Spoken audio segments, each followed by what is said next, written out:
Então, tá começando aqui. Opa, então vamos lá, gente. Boa noite. Bom, galera, é o seguinte: aqui é papo reto para a gente não ficar muito. Porque, assim, gente, esse tema hoje, a gente vai falar dos contratualistas, Rousseau, Locke, Hobbes. É, é um tema que, assim, é recorrente no Enem. Tanto na disciplina de filosofia quanto na de sociologia.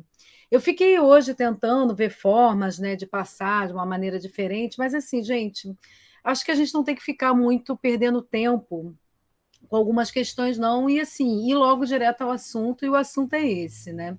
É claro que assim, o que eu quero sempre aqui da nossa aula é que a gente discuta. Então, assim, eu estou aqui aberta para a gente conversar e tal, mas o que eu estou sempre fazendo é aquele esquema, Lia e Monique, que eu sempre combino com vocês, né? Eu uso os primeiros 20 minutos para gravar essa aula, para quem não veio ou para quem quiser rever depois o conteúdo e tal. Depois eu paro a gravação e a gente vai para um debate, para uma discussão aí, onde eu vou também tirar algumas dúvidas de vocês sobre o conteúdo. Tudo bem, gente? A gente pode combinar assim, então? Pode seguir dessa forma? Sim, por mim tá perfeito. Beleza. Então, os primeiros aqui 15 minutos eu vou apresentar, vou falar. Se vocês tiverem ainda assim alguma dúvida no meio do caminho, pode me interromper, e me perguntar, né? Porque aí eu volto um pouco no conteúdo. Mas assim, a gente deixar para os nossos debates, nossas questões, para depois desses 20 primeiros minutos, que aí vocês. Porque aí eu não preciso gravar, né, por muito tempo, né? Para quem. Quando vocês forem assistir, a gente não ter uma hora de gravação, isso gasta dados na hora que vocês vão baixar, é ruim na hora que eu vou subir na internet para mandar para vocês. Então, vamos fazer dessa maneira. Bom, gente, contratualistas, Hobbes, Locke, Rousseau, tá bom? Esse é o nosso tema de hoje. Mudei o slide, vocês conseguem ver? Me sinaliza aí no áudio, gente. Sim, perfeitamente. Beleza. Então, isso aqui é um pequeno resumo do que é esse tema, né, do contratualismo, né? Bom, quando a gente fala de contratualista, a gente fala dessa escola filosófica, né, mas também sociológica de pensamento, onde alguns filósofos eles buscaram compreender a origem das organizações sociais que regulam as nossas vidas em sociedade. Então, são caras, né, que influenciaram muito e foram influenciados pelo iluminismo. Eles influenciaram várias escolas de pensamento também, né, e foram influenciadas também por outras. São filósofos do século XV, século XVI, que eles param para pensar sobre isso, né? Qual é a necessidade da gente ter uma organização social? As organizações sociais elas vieram da onde? E, sobretudo, o que eles quiseram pensar um pouco é a função do Estado moderno e de onde nasce o Estado moderno. Tá? Então, o que eles param para pensar? Né? São teorias que concebem que, que as sociedades humanas, de um modo geral, elas só vieram a existir em virtude da formação de uma espécie do que eles chamam de um contrato social.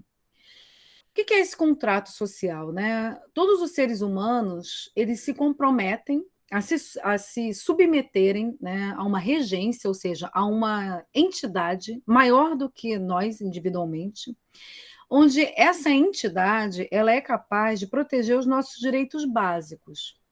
Esse contrato, né, essa espécie de contrato, significa o quê? Né? A gente abrir mão do nosso estado de natureza para promover essa espécie de pacto, que é um pacto para a gente viver em sociedade civil. Quando a gente fala de Estado natural e de contrato, isso tudo é hipotético. Né? Eles não estão partindo do princípio, eles não estão buscando historicamente o momento, né, a assinatura, aquele contrato. Né? Quando a gente fala a palavra contrato, a gente sempre lembra do contrato de trabalho, do contrato quando a gente vai assinar uma TV a cabo, um contrato, sei lá, qualquer tipo de contrato que você realmente tem lá uma folha que tu vai lá e assina. Não é isso que eles estão preocupados, eles estão preocupados de forma hipotética. Claro, quando a gente fala de forma hipotética, né, a gente está falando aí, vocês vão ver, são autores de 1500 e pouco, 1700 e pouco, 1600 e pouco. É um momento, né, que a Europa ela já tem contato com outras sociedades que não somente a sociedade europeia. Então, o achamento das Américas, né, porque vocês sabem, as Américas não foram descobertas, né, elas só foram encontradas pelos europeus, civilizações muito antigas já estavam lá antes, os povos originários das Américas já estavam lá. Então, o que acontece? Né? Eles encontram outras civilizações e começam a pensar se essas civilizações elas são civilizações anteriores às civilizações europeias, ou se são civilizações mais antigas, e começam a pensar, a partir, né, dessas experiências, o que seriam essas outras formas de organizações sociais, né? E claro, né, gente, como a gente viu na nossa aula de sábado, maravilhosa, onde a gente caminhou pelo centro da cidade com o professor Vladir, e outros professores e professoras também, né, onde a gente estava ali discutindo um pouco sobre essa ideia, né, de cultura, né? Então a gente conversou muito sobre o que seria, né, a cultura brasileira a partir do afroperspectivismo, né? Então a gente fez um revisionismo histórico sobre o processo que deu origem aos processos de escravidão no Brasil, né? E ali prevalecia uma ideia que era muito forte nesse momento que os contratualistas estavam pensando, que era a ideia mesmo, né, de etapismo histórico, né? Ou mesmo a ideia de que existiam sociedades que eram inferiores às outras. Então, quando a gente está olhando, gente, contratualismo, não dá para a gente abandonar essa ideia completamente, porque esses caras eles estão imersos nesse pensamento, né? É século XVI, século XV, século XVI, eles estão pensando exatamente a partir desse lugar, tá bom? Bom, tem uma coisa também, né, que é importante a gente pensar, quando a gente vai olhar as sociedades como um todo, todas as sociedades, né, de um modo geral, elas estão buscando, né, explicações ou buscando formas de vida que muitas das vezes elas têm coisas em comum, né? Então, por exemplo, as guerras, elas são acontecimentos que são comuns, né, de um modo geral, em todas as sociedades que a gente encontra, né? E é claro que em momentos de guerra é muito difícil a gente se perguntar se o homem é bom nesse momento, né? Muito pelo contrário, a gente está se perguntando se nós, se a humanidade, a partir da guerra, né, o que ela é capaz de fazer. Então a gente tem um exemplo aí, né, que é um quadro, uma tela do Pablo Picasso, chamada La Guernica. Guernica é uma cidade espanhola, e essa tela, né, ela representa a Guerra Civil Espanhola de 1937, né, na verdade, alguns anos antes. E, né, Picasso era um pintor cubista, e ali, né, se você olhar bem essa tela, você vê, né, pessoas mutiladas, você vê mulheres sendo violadas, crianças mortas, né? Com toda a criação e a criatividade do Pablo Picasso, né? Então, em toda a sociedade, a gente está o tempo inteiro pensando sobre isso, né? Por exemplo, a gente está agora no meio de uma pandemia, né? A gente fica se perguntando do que o ser humano ele é capaz. Será que nós somos pessoas mais solidárias? Será que o ser humano, se ele não tiver alguém para controlá-lo, as leis, o Estado, será que ele vai o tempo inteiro viver em constante guerra, como está representada aí, né, na obra de Pablo Picasso? Por outro lado, a gente também tem obras, né, como essa de José Maria de Medeiros, é um pintor brasileiro. Ele pinta Iracema, né, que é um personagem do José de Alencar. Essa é uma obra que remete a uma outra ideia, né, de sociedade, que foi muito retratado pelo movimento artístico indianista brasileiro, né, que buscava resgatar, né, digamos assim, ou representar as origens do povo brasileiro a partir dos índios ou dos indígenas, ou como hoje a gente prefere chamar, que são os povos originários. Então, se a gente olhar aí, né, é uma bela mulher, né, com um padrão estético, né, ou seja, ela é magra, ela é jovem, né, num paraíso, né, num estado selvagem, digamos assim, mas que remete a um estado selvagem de um paraíso. Vocês vão ver que esses autores estão o tempo inteiro pensando nessa relação, né? Será que o homem no seu estado selvagem, ele é um bom selvagem? ele viveria num paraíso? Será que antes dessa ideia de civilização, ou de Estado, ou de lei chegar, será que o homem, ou o ser humano, ou a humanidade, ela viveu em algum momento muito mais próximo, né, dessa imagem aí de José Maria de Medeiros? Ou ela viveu ou ela vivia momentos, né, de guerra, como a que está representada pelo Pablo Picasso? Então, são questões aí para a gente pensar. Eu sempre gosto de trabalhar com esses elementos de pintura, né, ou de artes, porque, como vocês sabem, é muito comum na prova do Enem e também na prova da UERJ, né? Pegar elementos, né, artísticos, aproximar com questões, né, da filosofia, da sociologia, da história e pedir para você interpretar. Então, vamos direto ao assunto, gente. Posso seguir? Me sinaliza aí, gente. Alguma observação sobre as pinturas que vocês viram? Sem observação por enquanto, pode seguir. Então, beleza. Bom, gente, eu vou na ordem de... A gente vai falar do Thomas Hobbes, do John Locke e do Jean-Jacques Rousseau, começando por Thomas Hobbes, porque por uma questão de ordem de nascimento, né? Então, Thomas Hobbes, ele foi um filósofo inglês, né, do século XVII, e ele é considerado um dos fundadores da filosofia política e ciência política moderna, né? Primeira coisa, é bom pensar que Hobbes ele era um pensador, né, um filósofo, alinhado ao que a gente chama de empirismo, né? O empirismo ele é uma corrente filosófica que ele vai colocar que todo o nosso conhecimento, tudo que a gente vem muito mais das nossas experiências, tá?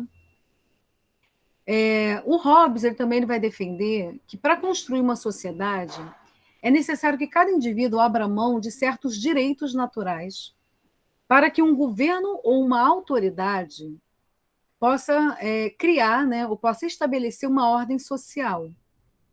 Então, ele era um filósofo desse tipo que a gente chama de contratualista. Ele vai dizer o seguinte, que o homem, o ser humano, a humanidade, e como eu estou falando, né, a gente está falando de filósofos do seu tempo. Então, quando eu falo um homem, é porque ele está realmente falando dessa centralidade falocêntrica mesmo. Né? A humanidade, para eles, se refere a um homem. Não a homens e mulheres, não a pessoas, né, de um modo geral, mas a homens mesmo. Né? Então, ele vai dizer que o ser humano, no seu estado de natureza, ele é um homem mau. Ele, inclusive, vai falar, tem uma frase muito famosa que ele vai dizer que o homem em estado de natureza, ele é o homem onde ele é o lobo do próprio homem. Ele vai dizer que nós, seres humanos, em estado de natureza, somos seres humanos que vamos viver, nós somos seres que a gente vai viver em busca da nossa sobrevivência.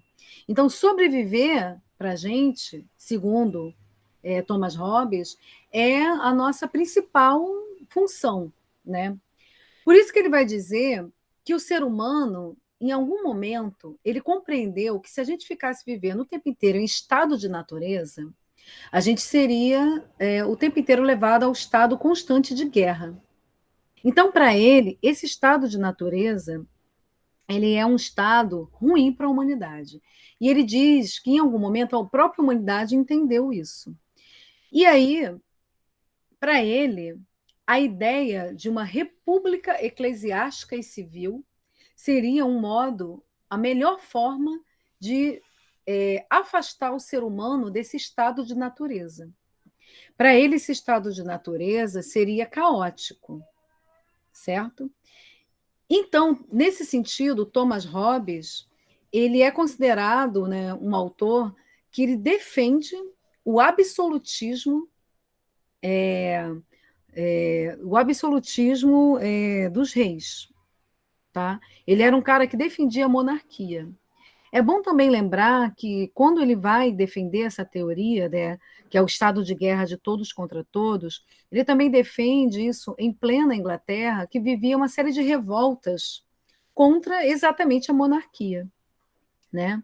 Então, ele vai dizer que o Estado, a ideia de um Estado fortalecido pelo um poder monárquico, é uma ideia de ordem, onde, inclusive, esse poder monárquico, ao monarca cabe todo e qualquer poder. Ele defende isso. né? Inclusive o poder sobre as nossas vidas, tá certo? Ele escreve um livro muito famoso chamado Leviatã. Leviatã, né? Tá aí a capa do livro, né?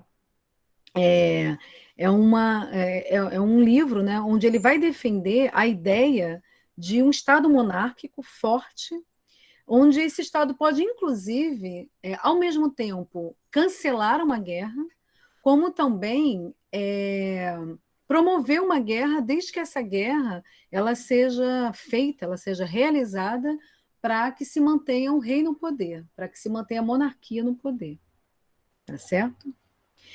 Tem uma coisa também curiosa do Hobbes, né? Quando ele escreve esse livro, ele era um intelectual da sua época, né? Então os intelectuais geralmente escreviam em latim. E ele escreve em inglês, justamente porque ele tem, né, como objetivo propagar a sua ideia para a maior parte das pessoas. Tá certo? É isso. Então, esse é o Thomas Hobbes. Então, quando a gente vai pensar o Thomas Hobbes, a gente pensa exatamente nessa ideia principal, que é a frase onde ele usa, né, que o homem é o lobo do homem, ou seja, o homem em estado de natureza, ele é mau por natureza, por isso que a gente precisaria desse Leviatã, né, que é esse monarca, né, essa ideia de um estado monárquico fortalecido, né, onde ele fosse ao mesmo tempo temido e respeitado. Posso seguir, gente? Chocadas? Deixa eu ver se vocês ainda Pode estão comigo. seguir, professora, eu tô aqui. Beleza, só eu fico falando de vez em quando com vocês, porque vai que caiu, vai que a minha internet caiu, né? Então vamos lá. Aí agora a gente passa para John Locke, né? Então, John Locke, por sua vez, ele concordaria com Thomas Hobbes sobre essa ideia do contrato social. Então, ele vai dizer, sim, que em um dado momento, o ser humano, ele, digamos assim, precisa promover um estado civil, né? Que é um estado de bem-estar social. No entanto, ele vai dizer o seguinte, que a função do Estado não assim como Hobbes imaginava, né? Ele não tem como função defender o homem dele mesmo. Ele tem como função defender o que ele vai chamar da teoria dos direitos naturais. Ele vai chamar essa teoria de justnaturalista. Ele vai dizer o seguinte: ao contrário de Thomas Hobbes, que acredita que o ser humano ele é o lobo do próprio homem, né? O homem é o lobo do próprio homem, que ele vive em estado de guerra, ele vai dizer que não. Ele vai dizer que o homem, em estado de natureza, a humanidade, ela vive numa relativa paz, numa relativa harmonia, né? Ele vai dizer que em estado de natureza, o homem, ele tem a liberdade, né? Ele vive em liberdade. E ele vai dizer o seguinte, que esse estado natural, né, de liberdade, ele transforma o homem livre por natureza e, ao mesmo tempo, ele tem o direito de usar essa liberdade para usufruir daquilo que a própria natureza dá, né? Esse é o princípio.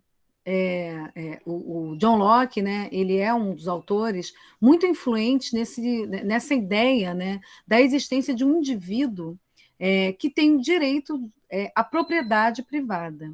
O que seria essa propriedade privada, né? Ele vai dizer que o direito à propriedade, né, ele é o direito do homem, do ser humano, né, ou de um estado, ou de uma nação, de chegar num determinado lugar e, a partir do trabalho, modificar esse lugar para que esse lugar evolua, digamos assim. A ideia dele, né, de que, por exemplo, o ser humano ele pode fazer uso do seu direito, que é um direito natural, que é a liberdade, para promover, né, digamos assim, um estado de bem-estar social. E para ele, o estado de bem-estar social, né, que seria esse contrato social, é a criação desse estado civil. O estado civil seria, né, para ele, a proteção da liberdade individual, dos direitos individuais. Né? Deixa eu ver aqui na minha colinha. Então é isso, né? Para ele, o ser humano ele é livre por natureza. Se ele é livre por natureza, ele pode usufruir dessa liberdade, ou seja, desse direito natural, para poder, por exemplo, chegar num lugar, tomar uma floresta, por exemplo. Mesmo quando ele chega nesse lugar, vamos supor que ele chegue aqui na floresta amazônica, é um lugar onde tem povos originários dali, os chamados indígenas. Só que os indígenas não estão ali, digamos assim, tomando conta desse lugar para que esse lugar cresça, né, evolua. Então ele vai dizer que uma outra sociedade ela tem o direito de chegar ali, usufruir daquilo ali, de modo que aquilo ali possa evoluir. Evoluir segundo a ideia, né? Claro, essa ideia mesmo que estava colocada ali, né? De promover a prosperidade a partir da propriedade privada.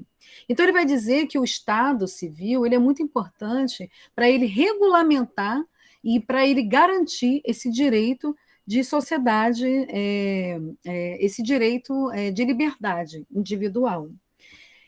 Se a gente parar para pensar, né, ele vai colocar essa ideia da centralidade do indivíduo como algo autônomo. Então, ele não compartilha, por exemplo, da ideia de Thomas Hobbes, que acreditava muito mais no Estado absolutista. Ele não acredita nisso.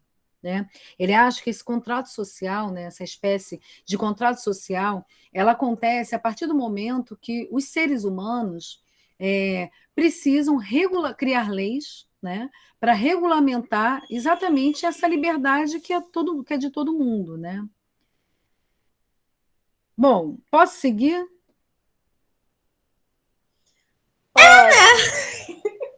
Pode. O que a gente faz, né?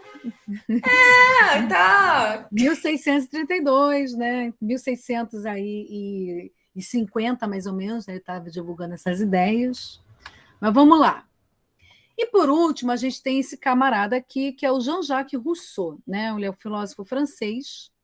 Ele é um dos mais importantes filósofos, né, influentes das ideias iluministas, onde ele vai dizer o seguinte: quando ele traz a ideia de contrato social, ele vai dizer o seguinte: ele faz uma crítica ao Estado absolutista, né, proposto por Thomas Hobbes. Ele também faz uma crítica à monarquia. No entanto, ele também faz uma crítica à ideia de Locke, de John Locke. Quando John Locke defende a propriedade privada, né, a partir desse direito individual, o Rousseau ele vai dizer o seguinte: cara, mas esse é exatamente o problema. Ele vai dizer o seguinte, que o homem, em natureza, ele é bom. Ele defende essa ideia do bom selvagem. Né? Ele vai dizer o seguinte, que o homem ele vivia antigamente livre, ele era bom. E ele faz isso, claro, né, de uma forma romântica, olhando os povos originários de outros lugares. Né? Então ele vai dizer que o homem ele vivia em harmonia. E quando a gente começa, quando a humanidade começa a dividir a natureza, a dizer o seguinte, isso aqui é meu e não seu, isso cria uma diferença entre os homens. Alguns passam a ter mais e outros passam a ter menos. Então, ele vai dizer que essa passagem, né, do estado de natureza para o estado em sociedade, isso promove essa diferença entre os homens. Então, ele vai dizer que o homem, ele defende a ideia do bom selvagem, ou seja, o homem é bom, a sociedade é que corrompe. E aí, o Rousseau, ele vai trazer, né, ele vai defender uma ideia de democracia. Né? Ele vai defender uma república, né, uma ideia de república, e a participação popular da república. Né? Então, ele vai dizer o seguinte: para ele, a função da sociedade civil não é promover um Estado absolutista, como Thomas Hobbes, né, defendia, né, uma monarquia absolutista. Por outro lado, o Estado também ele não pode ter como principal objetivo defender os direitos individuais, como defendia John Locke, tá? E sim, o Estado ele tem como objetivo principal defender os direitos da maioria, né? Para ele, o povo ele era soberano, né? Então, para ele acreditava numa teoria de soberania popular. Né? E ele vai dizer exatamente que o contrato social é a tentativa da humanidade dela combater a desigualdade social. Então, ele traz uma ideia que é a ideia de vontade geral coletiva. Ou seja, o estado de bem comum ou de bem-estar social, de modo que ele possa atender, criar leis que oriente esse bem comum, que oriente a maioria. Por que eu falei que aqui hoje ia ser jogo rápido? Porque, de fato, gente, quando a gente tem em mente essas diferenças entre esses três autores, a gente consegue dar conta de fazer a maioria das questões que caem no Enem quando vai trazer essa questão do contrato social, entendeu? Então, eu trouxe aqui para vocês, que eu vou compartilhar também com vocês, essa tabela que eu acho assim, de tudo que eu encontrei na internet, eu encontrei essa tabela na internet, eu acho que ela está de forma muito bem resumida o que cada autor pensa, ou seja, qual é a concepção dele do estado de natureza, qual é a concepção de cada autor do contrato social, qual é a concepção política dele e que formas de governo cada autor ele vai defender, tá bom? Então é isso, né? Thomas Hobbes, como a gente viu, né? Quando a gente pensa o estado de natureza para ele, ele vai dizer que os homens são isolados, gananciosos, interesseiros. Ele vai dizer que não existem leis, né? O homem, estado de natureza, ele vive sem lei, ou seja, cada um vive conforme o que acha melhor. Ele também vai dizer que o homem, estado de natureza, ele vive em constante situação de guerra. Então, é sempre bom lembrar dessa frase que ele vai colocar, né? Onde o homem é o lobo do homem, ou seja, ele vive em estado de barbárie quando ele está em estado de natureza. E ele vai dizer o seguinte, né? Que não há garantia de propriedade de vida quando o homem está em estado de natureza, né? Ou seja, ele vai defender de que a única maneira de garantir que o homem não vive em constante estado de guerra e de barbárie é o uso da força e uma força concentrada, né? Ou seja, ele vai defender a concentração da força no estado absolutista, a partir mesmo do absolutismo mesmo de um soberano, que é o rei, né? Então ele vai defender isso, que o homem em total liberdade, ele vive em risco. E aí, por isso, a garantia de um contrato social, ou seja, é a submissão dos indivíduos para que ele consiga garantir a sua própria sobrevivência. Então, o homem ele renuncia à força, os homens renunciam ao uso da força e transferem essa força para o seu superior, ou seja, para o Estado. E esse Estado ele teria o direito de tudo, inclusive o direito de julgar e punir. E, em troca, o Estado, que é na figura de um soberano, ou seja, de um governante, ele garantiria esse direito à vida e à sobrevivência de todos, né? Falando ironicamente, tá, gente? É bom sempre dizer que é ironicamente, ou seja, se a gente parar para pensar, nossa, como era maravilhoso, né, gente? O Estado soberano absolutista, né? Mas abafo o caso, daqui a pouco a gente conversa sobre isso, né? E ele vai defender, claro, que é um Estado político, né? Ele vai dizer que o Estado ele é uma criação artificial, né?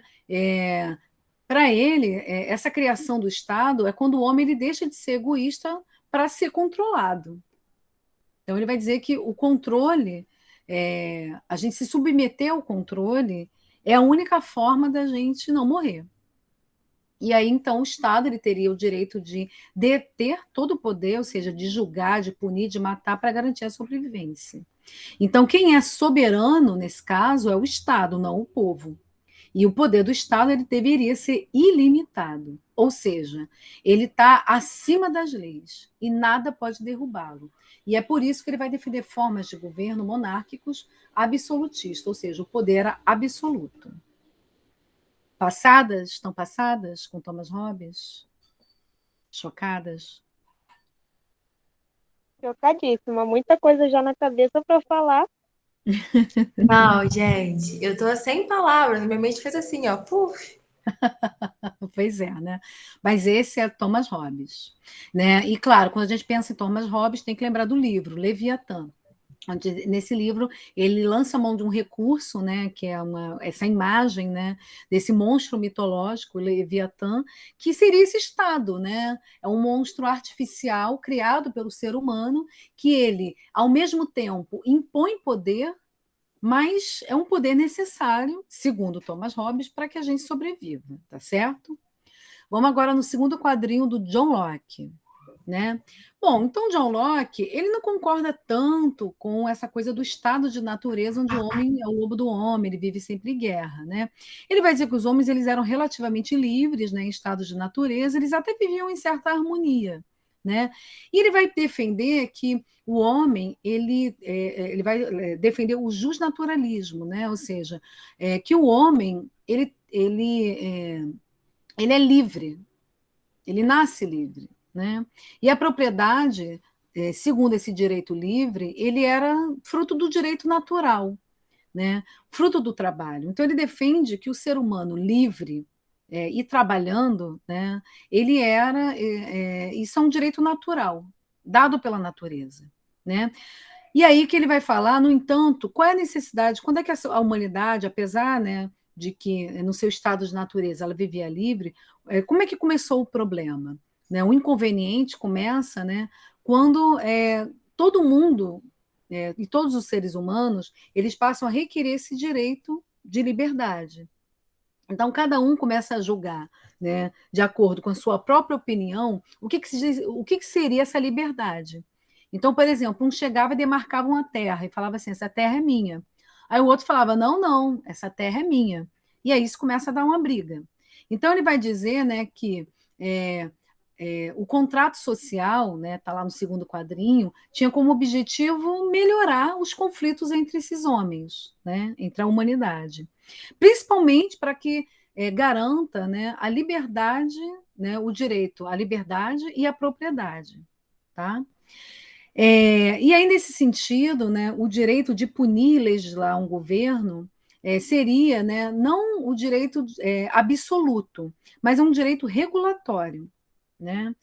A propriedade, nesse caso, ela não é cedida, né? O direito à propriedade. Então, quando um homem vai lá e toma uma terra, ele faz isso porque ele faz isso para trabalhar, né? Ou seja, cada homem ele tem que, né, a ele deve ser protegido esse direito de trabalho e o direito à propriedade. Por outro lado, ele também vai pensar no Estado político, né, está lá no outro quadrinho, subordinado ao consentimento do povo. Então, ele não pensa, ao contrário do Thomas Hobbes, né, numa ideia de um poder absolutista. Ele pensa, né, em outros tipos, até de monarquias mesmo, mas que tivessem mais participação popular. Né? Então, ele vai defender, né, o poder dividido entre legislativo e executivo, ou seja, né, uma forma, né, de que ele possa se autorregular a partir dessa divisão. Então, o legislativo seria o poder supremo, né, que é fruto da voz do povo, e o executivo é sempre subordinado ao legislativo, né, e ao povo, podendo ser sempre derrubado pelo povo, né? Então, se a gente pensar numa forma hierárquica, ele vai defender que o indivíduo ele é central, ele é a base, ele é o pilar de toda a sociedade. As leis deveriam ser criadas para regulamentar, né, ou para minimamente, né, organizar esses direitos individuais. E o executivo, né, seria a forma de executar essas leis. Né? E, por último, ele vai dizer que cabe ao Estado político garantir a liberdade individual de cada um. Então, assim, o John Locke ele não vai defender, digamos assim, um Estado monárquico absolutista, mas também não vai defender um governo completamente democrático. Então, por exemplo, as formas de governo, né, que John Locke ele vai defender são as monarquias parlamentaristas, uma república parlamentarista, né?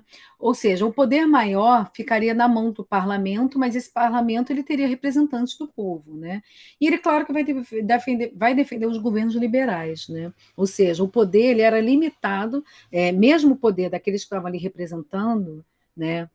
O monarca ou, né, os parlamentares, eles deveriam ser limitados pelo próprio governo, pela própria lei. Tá? Por último, Jean-Jacques Rousseau. Né? Então, o Rousseau, gente, ele pensa muito diferente desses dois. Né? Quer dizer, mais ou menos, né? Ele desenvolve um pouco mais a partir da ideia de Locke. Né? Então, ele vai dizer que o homem em estado de natureza ele era bom, ele era livre. E ele vivia em perfeita harmonia, né? Sobretudo porque ele dependia da natureza para sobreviver. Então ele vai dizer que o homem ele não era ruim, No entanto, quando a sociedade começa a criar leis, quando o Estado vem, começa a criar regras, ele corrompe esse estado de natureza que era bom, e a ganância começa a tomar conta.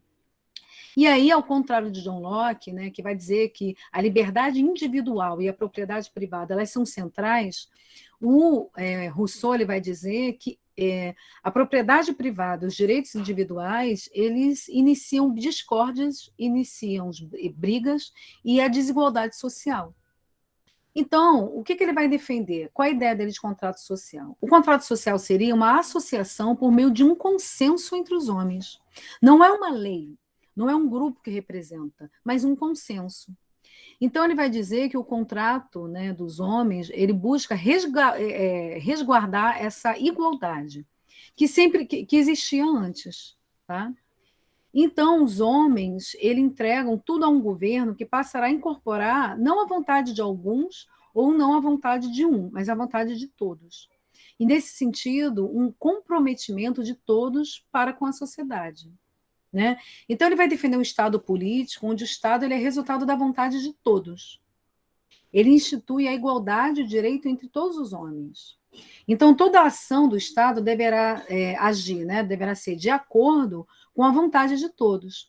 Então, se a gente parar para pensar, ele vai dizer que o povo é igual ao Estado e que as leis elas seriam iguais à vontade de todos. Então, os homens eles criam leis por consenso e, por consenso, também devem respeitar essas leis. Foram eles mesmos que criaram, né? E, nesse sentido, ele vai defender, ele começa a defender, né, estados democráticos, governos democráticos. Né? Então, ele vai dizer também que nenhum governo pode governar a partir da vontade de alguns, seria a partir da vontade de todos. É isso, eu vou agora só encerrar a nossa gravação aqui, para a gente